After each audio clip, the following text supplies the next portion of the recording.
Imaginez-vous qu'une adolescente idéalise son oncle sophistiqué et cultivé sans réaliser qu'il cache un secret douloureux qui pourrait détruire sa place dans la famille conservatrice du Sud américain. Caruncle Frank d'Alan Ball nous plonge dans la Caroline du Sud de 1973 où Bette Bledsoe, Sophia Lee, découvre que Frank Bledsoe, Paul Bettany, son oncle adoré qu'elle considère comme son mentor intellectuel et culturel, vit secrètement une relation homosexuelle avec Wali Nadim, Peter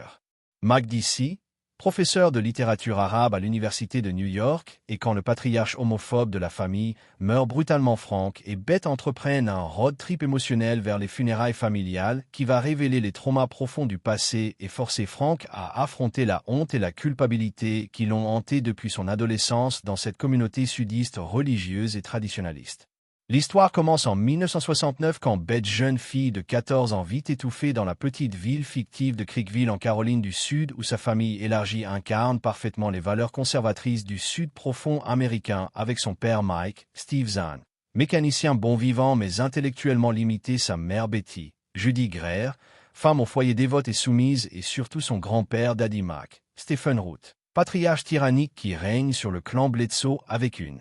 autorité morale implacable basée sur l'interprétation fondamentaliste de la Bible et les traditions racistes et homophobes héritées de l'ère esclavagiste, et Bette suffoque littéralement dans cet environnement étriqué où l'intelligence féminine est découragée et où toute forme de différence ou d'originalité est systématiquement réprimée par la pression sociale conformiste. Frank Bledsoe apparaît dans cette atmosphère oppressante comme une bouffée d'air frais car ce professeur de littérature à NYU incarne tout ce que Bette admire: sophistication intellectuelle, ouverture culturelle, élégance vestimentaire et surtout une liberté d'esprit qui contraste radicalement avec l'étroitesse mentale de sa famille. Et lors de ses visites sporadiques, Frank offre à sa nièce des livres interdits comme L'Attrape-cœur de Salinger, des discussions philosophiques stimulantes et une vision du monde cosmopolite qui nourrit ses aspirations d'évasion intellectuelle, et cette relation privilégiée avec son oncle devient le pilier de l'identité en formation de Bette car elle voit en lui la preuve qu'il est possible d'échapper au destin étriqué qui semble l'attendre dans cette communauté sudiste et traditionnaliste.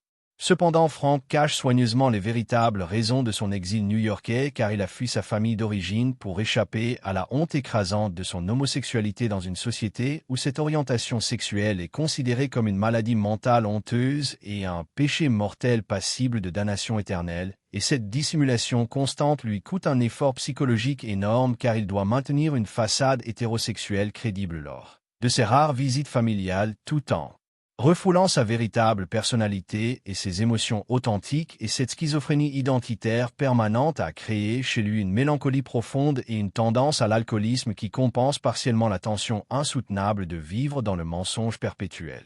En 1973, Bette, maintenant âgée de 18 ans, s'inscrit à l'Université de New York grâce aux encouragements de Frank et découvre un monde intellectuel et culturel qui dépasse toutes ses espérances car la ville cosmopolite lui offre enfin l'environnement stimulant qu'elle cherchait depuis son adolescence, et elle se rapproche encore davantage de son oncle qui devient son guide dans cette nouvelle existence urbaine et sophistiquée, mais elle remarque progressivement des détails troublants dans le mode de vie de Frank, notamment sa relation étrangement intime avec Wally, son colocataire libanais qu'il présente comme un simple ami alors que leur complicité domestique et émotionnelle suggère une relation bien plus profonde et significative. La révélation choquante de l'homosexualité de Frank se produit quand Bette découvre accidentellement Frank et Wally dans une situation d'intimité amoureuse incontestable, et cette découverte bouleverse complètement sa vision du monde car elle réalise que l'homme qu'elle idéalisait comme un modèle de sophistication hétérosexuelle vit en réalité une vie secrète qui contredit radicalement tous les enseignements moraux et religieux de sa famille d'origine, et cette révélation la force à remettre en question non seulement sa compréhension de Frank, mais aussi toutes ses certitudes concernant la sexualité, l'amour et les normes sociales qu'elle avait acceptées sans réflexion critique. L'annonce brutale de la mort de Daddy Mac, le patriarche homophobe de la famille, force Frank à retourner en Caroline du Sud pour les funérailles malgré sa terreur d'affronter sa famille d'origine et de révéler involontairement son secret, et Bette insiste pour l'accompagner dans ce road trip émotionnel car elle comprend instinctivement que son oncle a besoin de soutien moral pour survivre à cette épreuve, et leur voyage vers le Sud devient progressivement une thérapie mobile où Frank raconte enfin à sa nièce l'histoire traumatisante de son adolescence homosexuelle dans une communauté férocement homophobe et les événements tragiques qui l'ont poussé à fuir définitivement sa famille. Les flashbacks douloureux révèlent que Frank avait 18 ans quand il est tombé amoureux de Sam, un camarade de lycée également homosexuel, mais incapable d'assumer publiquement cette orientation dans leur environnement social hostile, et leur relation secrète a été brutalement découverte par Daddy Mac, qui a organisé une intervention familiale humiliante destinée à guérir Frank de sa perversion. À travers la prière intensive et la thérapie de conversion religieuse, et cette persécution psychologique a poussé Sam au suicide par pendaison, ce qui a provoqué chez Frank une culpabilité écrasante et un traumatisme psychologique permanent, car il se considère responsable de la mort de son premier amour, et cette tragédie explique sa fuite vers New York et sa difficulté persistante à accepter complètement son homosexualité. Le road trip prend une tournure inattendue quand Frank décide impulsivement de faire un détour par la petite ville où Sam s'est suicidé des années auparavant, car il ressent le besoin compulsif de se recueillir sur la tombe de son premier amour et de faire enfin son deuil de cette relation tragiquement interrompue, et cette visite émotionnelle en compagnie de Beth lui permet d'exprimer pour la première fois sa douleur refoulée et de commencer un processus de guérison psychologique qui avait été bloqué par la honte et la culpabilité, et Beth, témoin de cette catharsis, comprend enfin l'ampleur de la souffrance que son oncle a endurée en silence pendant des décennies. L'arrivée à Creekville pour les funérailles confronte Frank à tous ses démons familiaux, car il doit faire face à l'hostilité à peine dissimulée de ses frères et belles-sœurs qui le considèrent comme un paria prétentieux qui a trahi les valeurs familiales en s'installant dans le Nord libéral et athée, et cette tension familiale s'aggrave quand Wally arrive unexpectedly aux funérailles, car il s'inquiétait pour Frank et voulait lui apporter son soutien émotionnel, mais sa présence exotique et sophistiqué dans ce milieu sudiste conservateur éveille immédiatement les soupçons concernant la nature de sa relation avec Frank. La crise familiale explose quand la mère de Frank révèle qu'elle a toujours su pour son homosexualité et qu'elle l'accepte pleinement malgré sa foi religieuse, car l'amour maternel transcende les dogmes théologiques, mais cette révélation déclenche une confrontation violente avec le reste de la famille qui refuse catégoriquement d'accepter cette perversion.